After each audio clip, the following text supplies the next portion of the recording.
قادر مطلق خدا باپ اور بیٹے اور روح القدس کا فضل اور اطمینان آپ کو ہمیشہ حاصل ہوتا رہے، آمین۔ آج ہم ایمان کے ایک اور اہم پہلو پر غور کریں گے، جو ہے ایمان کا اقرار، دا کنفیشن آف فیتھ۔ پہلی بات، ایمان کا اقرار نجات کے لیے ضروری ہے۔ رومیو باب نمبر 10 میں سے آیت نمبر 10، کیونکہ راست بازی کے لیے ایمان لانا دل سے ہوتا ہے اور نجات کے لیے اقرار منہ سے کیا جاتا ہے۔ ایمان کے اظہار کے کئی طریقے ہو سکتے ہیں، جیسے ابراہیم کا ایمان پرکھا گیا اور اس نے کیسے ظاہر کیا؟ اپنے عمل سے۔ خدا نے کہا اپنا اکلوتا بیٹا جو تجھے بہت پیارا ہے تو اسے قربان کر دے۔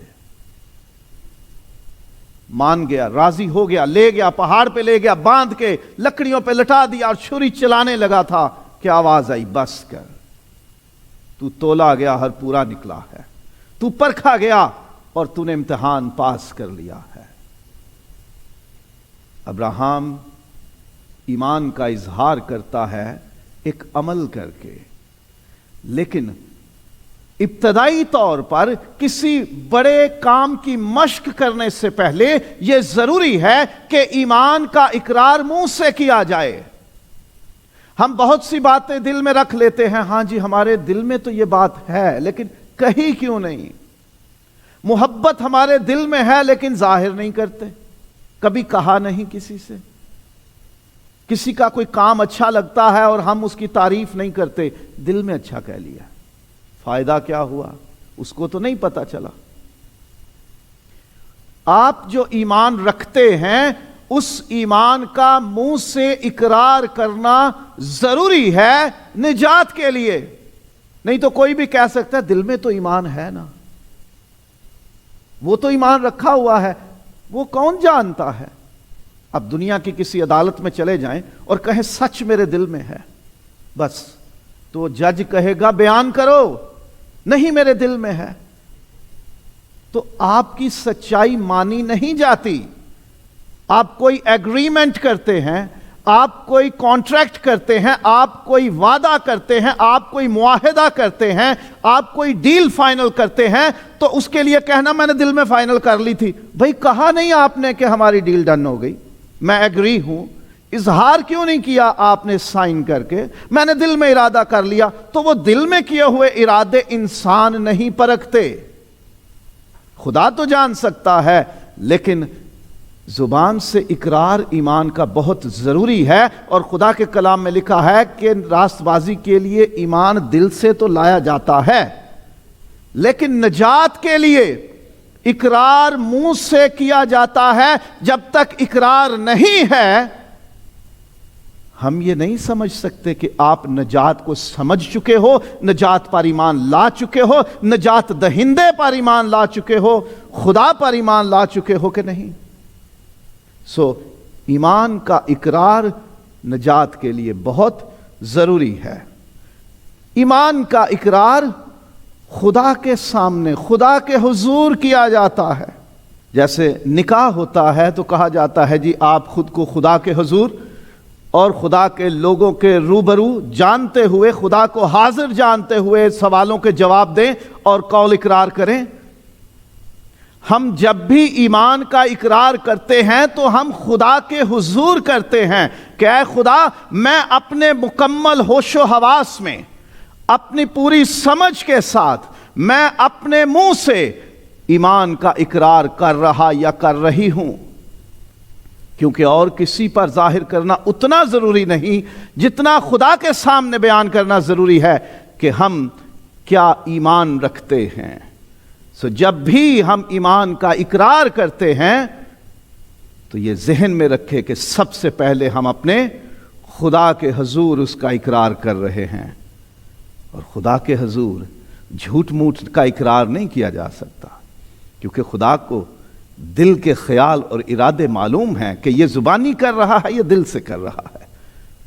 سو کبھی بھی اقرار کریں ایمان کا تو ذہن میں رکھیں کہ سب سے پہلے یہ اقرار خدا کے سامنے ہے، اور انسانوں کے سامنے بھی اس کا کیا جانا ضروری ہے، کیونکہ ہم انسانوں میں رہتے ہیں، ہمیں کلیسیا کا حصہ بننا ہے، ہمیں ایمانداروں کی جماعت کا حصہ بننا ہے، ہمیں ایک گروہ میں، ایک کمیونٹی میں زندگی گزارنی ہے، ہمیں شاگردوں کی جماعت کا حصہ بننا ہے۔ اس لیے انسانوں کے سامنے بھی اپنے ایمان کا اقرار کرنا ضروری ہے۔ متی کی انجیل میں 10واں باب اور لوکا کی انجیل میں 12ویں باب میں لکھا ہے، یسوع نے کہا جو آدمیوں کے سامنے میرا اقرار نہیں کرے گا، میں خدا باپ کے سامنے بھی اس کا اقرار نہیں کروں گا۔ اور پولس رسول اپنے شاگرد تیموتھیوس کو لکھتے ہیں روح القدس کی تحریک سے کہ اچھا اقرار جو تو نے آدمیوں، گواہوں کی موجودگی میں کیا۔ جب ہم انسانوں کے سنتے ہوئے، انسانوں کے روبرو اپنے ایمان کا اقرار کرتے ہیں تو یہ ہمارے ایمان کی سچائی اور ہماری جرت کو ظاہر کرتا ہے کہ ہم ڈرتے نہیں ہیں، ہم اس ایمان کی سچائی کو مانتے ہیں، اس لیے ہم انسانوں کے سامنے یہ ایمان بیان کر رہے ہیں، اس کا اقرار کر رہے ہیں، یہ جھوٹ نہیں ہے۔ ہم اپنی کنوکشن، اپنی قائلیت، اپنے دل میں اس عقیدے، اس ایمان کی سچائی کا بیان کر رہے ہوتے ہیں، اور ہم انسانوں کے سامنے گواہی دے رہے ہوتے ہیں کہ میں کس پہ ایمان رکھتا ہوں۔ لوگ پوچھتے ہیں کہ آپ کا کلمہ کیا ہے؟ جب یہ پوچھتے ہیں کہ آپ کا کلمہ کیا ہے تو وہ یہ پوچھ رہے ہوتے ہیں کہ آپ کا ایمان کیا ہے، آپ اپنے ایمان کی گواہی دیں۔ کوئی آیت بول دیتا ہے، کوئی آیت بول دیتا ہے، لیکن حقیقی طور پہ ہمارا، جسے غیر مسیحی لوگ کلمہ کہتے ہیں، وہ اصل میں ایمان کی شہادت مانگتے ہیں۔ تو مسیحیوں کے لیے ایمان کی شہادت ہمارے ایمان کا اقرار ہے جو ہم کلیسیاؤں میں رسولوں کے عقیدے کے الفاظ میں پڑھتے ہیں۔ یہ ہمارا کلمہ ہے ان کے مفہوم کے مطابق کہ آپ کا ایمان کیا ہے۔ انسانوں کے سامنے بیان کرنا بھی ضروری ہے، کیونکہ اس سے ہم یہ ظاہر کرتے ہیں کہ ہمیں اس کی سچائی پر یقین ہے، اور ہم دلیری سے، جرت سے اسے بیان کرتے ہیں، اور ہم ایمانداروں کو بتا رہے ہیں کہ میں آپ کا ہم ایمان ہوں۔ ایمان کا اقرار ہماری حیثیت ظاہر کرتا ہے۔ استثناء 26ویں باب میں لکھا ہے، خدا نے کہا بنی اسرائیل سے کہ تم نے جو اقرار کیا ہے تو اس کے سبب سے میں نے تمہیں خاص اپنا بنا لیا ہے، میں تمہارا خدا ہوں، تم میرے لوگ ہو۔ ہمارا سٹیٹس ظاہر ہو جاتا ہے کہ ہم کون ہیں۔ جب ہم ایمان کا اقرار کرتے ہیں تو سننے والوں کو پتہ چل جاتا ہے کہ ہم کس کے ماننے والے ہیں اور اس کے ساتھ ہمارا تعلق یا رشتہ کیا ہے۔ اور یوحنا رسول اپنے پہلے خط میں 2 باب میں اور 4 باب میں بیان کرتے ہیں کہ جو یسوع کے بارے میں اپنے ایمان کا اقرار کرتا ہے وہ خدا سے ہے، وہ خدا میں ہے، خدا اس میں ہے، وہ خدا کے ساتھ جڑا ہوا ہے، کیونکہ ایمان کا اقرار خدا کے روح کے بغیر نہیں ہو سکتا۔ خدا کا روح ہمیں اس ایمان کے لیے قائل کرتا ہے۔ یہ ایمان ہمیں روح القدس کی بخشش کے طور پہ ملتا ہے، اور روح القدس کی مدد سے ہی ہم اس کا اقرار کر پاتے ہیں۔ جب ہم یہ اپنے ایمان کا اقرار کرتے ہیں تو اس سے یہ ظاہر ہوتا ہے کہ ہم کون ہیں۔ ہم خدا کے ہیں، ہم خدا باپ اور بیٹے اور روح القدس کے ہیں، ہم خدا باپ کے بیٹے اور بیٹیاں ہیں۔ روح القدس ہمارے اندر بسا ہوا ہے، یسوع مسیح ہمارا خداوند، بادشاہ اور منجی ہے۔ ہماری حیثیت ظاہر ہوتی ہے، ہم کون ہیں، ہمارا اسپرچول سٹیٹس ظاہر ہوتا ہے، ہم کون ہیں۔ دنیا کے لوگوں کے لیے ہمارا مذہب ظاہر ہوتا ہے، ہمارا دین اور عقیدہ ظاہر ہوتا ہے، لیکن روحانی طور پر ہماری روحانی حیثیت ظاہر ہوتی ہے کہ ہم کون ہیں، ہم خدا کے لوگ ہیں۔ ایمان کے اقرار کے بعد زندگی بھی ایمان کے مطابق گزارنی چاہیے۔ صرف یہ یاد کر لینا اور اس کا بیان کر دینا کافی نہیں ہے،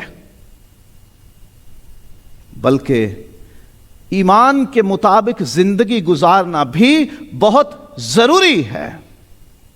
سلاطین کی پہلی کتاب 8ویں باب میں سلیمان بادشاہ کی دعا ہے خدا کے حضور کہ جب تیرے لوگ بڑی مصیبتوں اور مشکلوں اور دکھوں میں ہوں، دشمنوں کے نرغے میں ہوں، وہ تیرے گھر میں آئیں اور تیرا اقرار کریں،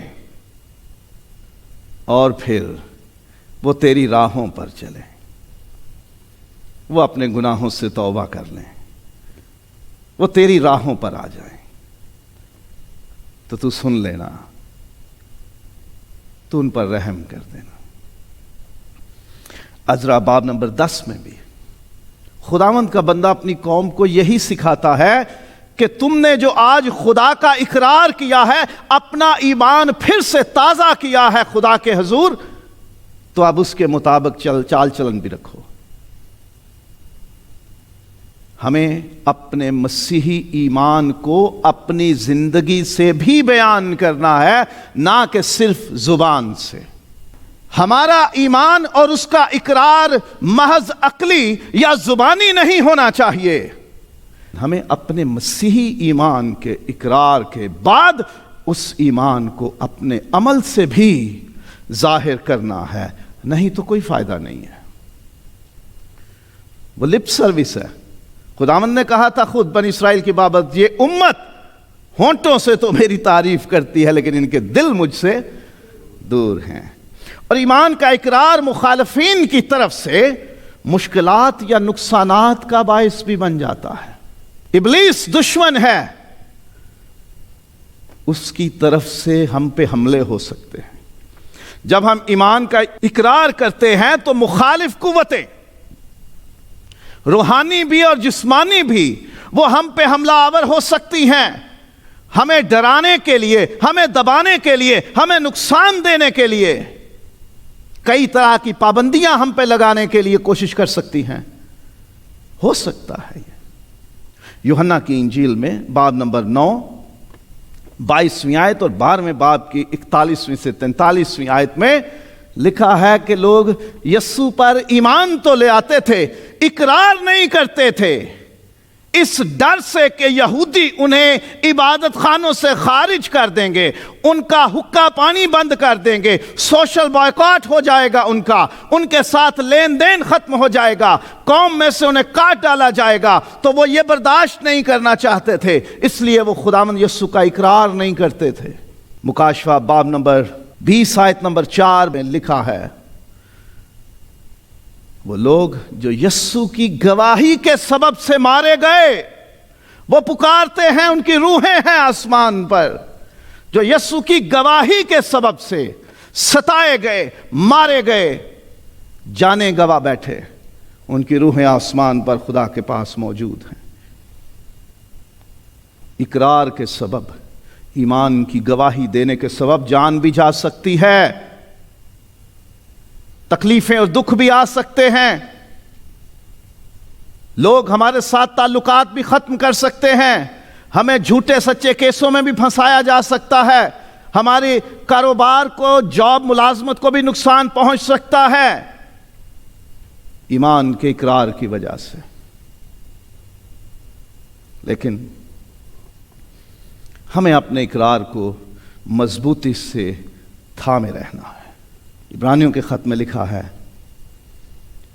کہ جو اقرار ہم نے کیا ہے وہ بہترین ہے، وہ اچھا ہے، وہ پر امید ہے، وہ درست ہے، حقیقی ہے، اور اس پر قائم رہیں اور اسے مضبوطی سے تھامے رہیں، اس اقرار سے ہٹیں نہیں، کبھی انکار نہ کریں اپنے ایمان کا، بھلے جان چلی جائے، بھلے دکھ اور مصیبتیں آ جائیں، ہم کبھی بھی اپنے ایمان کے اقرار سے پیچھے نہ ہٹیں۔